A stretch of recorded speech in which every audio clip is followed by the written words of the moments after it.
మామూలు రైస్‌తో సాదా బిర్యానీ అండి. చాలా అంటే చాలా టేస్టీగా సూపర్‌గా ఉంది అండి. ఒక కేజీ రైస్ తీసుకొని వాటర్ వేసుకొని 3 సార్లు క్లీన్ చేసుకొని పక్కన పెట్టుకోండి వాటర్ వేసుకొని.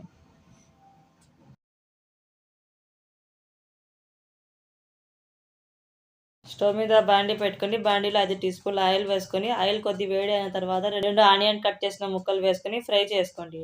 ఆనియన్ ఇలా ఫ్రై అయిన తర్వాత కొంచెం ఆనియన్ పక్కన పెట్టుకోండి తీసుకొని.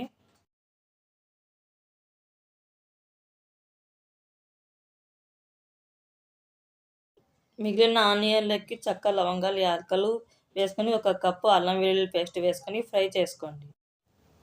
అల్లం పేస్ట్ ఇలా ఫ్రై చేసుకున్న తర్వాత ఒక టమాటా కట్ చేసిన ముక్కలు, half teaspoon garam masala, ఒక టీ స్పూన్ ధనియాల పొడి, 2 టీ స్పూన్ల కారం పొడి, రుచికి తగినంత సాల్టు, కొంచెం పుదీనా, ఒక కప్పు పెరుగు వేసుకొని ఫ్రై చేసుకోండి. ఇలా ఫ్రై చేసుకుంటే రైస్ అనేది చాలా సూపర్‌గా ఉంటుందండి. ఇలా ఫ్రై చేసుకున్న తర్వాత ఏ కప్పుతో రైస్ తీసుకున్నామో ఆ కప్పుతోనే 2 కప్పులు వాటర్ వేసుకోవాలండి. వాటర్ వేసుకున్న తర్వాత ఒక నిమ్మరసం పిండుకోవాలండి.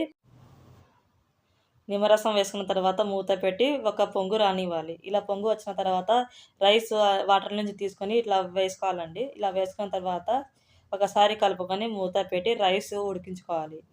రైస్‌ని మధ్య మధ్యలో కలుపుతూ ఉండాలండి. ఇలా కలిపిన తర్వాత కొంచెం వాటర్ ఉన్నప్పుడే కొంచెం కసూరి మేతి, ఫ్రై చేసిన ఆనియన్, కొంచెం పుదీనా, ఫుడ్ కలర్ వేసుకొని మూత పెట్టి స్టవ్ మీడియం ఫ్లేమ్‌లో పెట్టుకొని రైస్‌ని ఉడికించుకోవాలి. సాదా బిర్యానీ అండి. చాలా అంటే చాలా సూపర్‌గా ఉంది. మా బాబు అదే పనిగా చేపించుకొని లంచ్ బాక్స్ తీసుకొని పోయినాడండి. సూపర్‌గా ఉంది. ఈ రెసిపీ నచ్చితే ప్లీజ్ లైక్ చేయండి, షేర్ చేయండి, సబ్స్క్రైబ్ చేసుకోండి.